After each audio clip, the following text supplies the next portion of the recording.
Assalamualaikum warahmatullahi wabarakatuh. Perkenalkan nama saya Dana Nur Halimah dengan NPM 2019-1041-5268.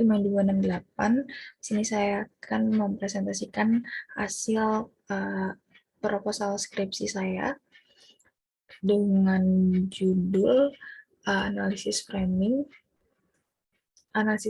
pada pemberitaan aksi demonstrasi kenaikan harga BBM edisi September 2022 di media online Tribun News dengan metode Zhongdangpan dan Geraldine Koshiki, ditinjau dari fungsi media. Di sini saya akan membahas 3 bab, yaitu bab pertama adalah latar belakang, kedua ada tinjauan pustaka, dan bab ketiga ada metodologi. Pada tanggal 23 September kemarin, salah satu koordinator lapangan GNPR, yaitu Buya Hussein, mengatakan bahwa pemerintah telah menzolimi rakyat Indonesia, tidak hanya kaum muslimin tetapi juga kaum non-muslimin. Dia menyatakan bahwa rakyat Indonesia merasa dizolimi oleh kebijakan pemerintah yang benar-benar seperti Dracula hisap darah. Nah, sebelumnya aksi demonstrasi ini bermula dari kebijakan pemerintah dalam penyesuaian BBM pada awal September 2020 kemarin, sehingga menjadi banyak dibincangkan oleh berbagai media, baik cetak maupun elektronik.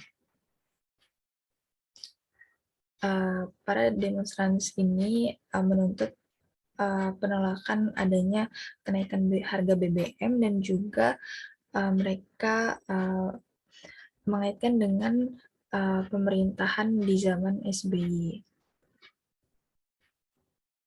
Lalu pada rumusan masalah di sini, yaitu bagaimana media tribunnews.com dalam membingkai pemberitaan aksi demonstrasi kenaikan harga BBM edisi September 2022 dengan tujuan yaitu untuk mengetahui media Tribun News dalam membingkai pemberitaan aksi demonstrasi kenaikan harga BBM edisi September 2022 dengan kegunaan teoritis, yaitu diharapkan dapat memberikan pendalaman bagi mahasiswa tentang ilmu komunikasi serta pada studi analisis framing pada khususnya, dan juga kegunaan secara praktisnya di sini sebagai bahan referensi bagi khalayak mengenai bagaimana media dalam membingkai suatu pemberitaan.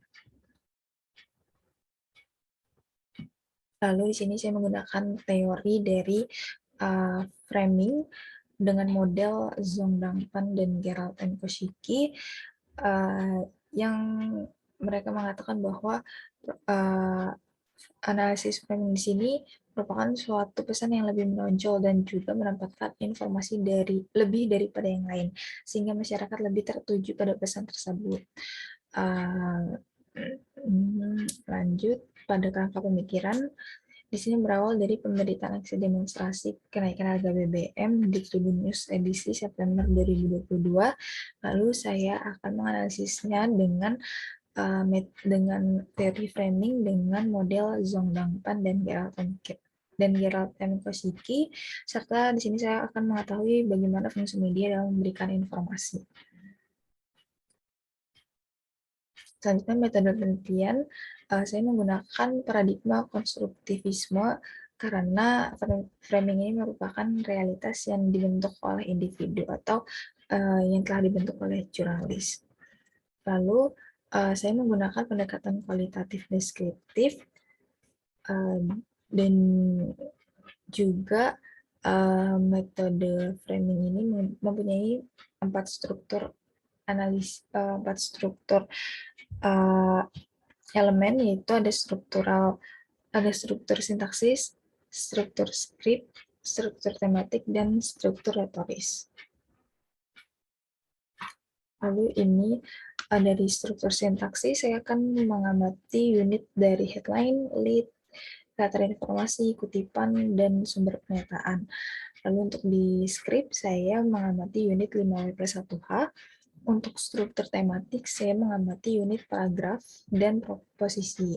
Lalu untuk dari struktur retoris, unit yang dianalisis adalah kata, idiom, gambar, ataupun grafik. Lalu di sini ada 6 naskah berita yang akan saya analisis dari media online tribunnews.com. Lalu pada pengumpulan data di sini saya menggunakan data primer, yaitu berupa naskah yang bersumber langsung dari situs media online tribunnews.com yang nantinya akan saya analisis menggunakan framing dengan 4 dimensi, yaitu struktur sintaksis, struktur script, struktur tematik, dan struktur retoris yang tadi.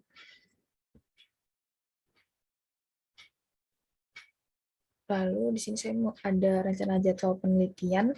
Di September itu saya melihat dan juga mengamati fenomena kenaikan harga BBM ini dan juga melakukan observasi pada pemberitaan aksi demo ini. Lalu pada Oktober saya melakukan literasi buku, jurnal untuk mendukung perencanaan bab 1 dan bab 1 hingga bab 3 saya. Lalu di November, saya melakukan observasi pada naskah yang akan dipilih. Baik, itu saja. Terima kasih telah menyimak. Mohon maaf bila ada kesalahan kata. Wabillahi taufiq wal hidayah. Wassalamualaikum warahmatullahi wabarakatuh.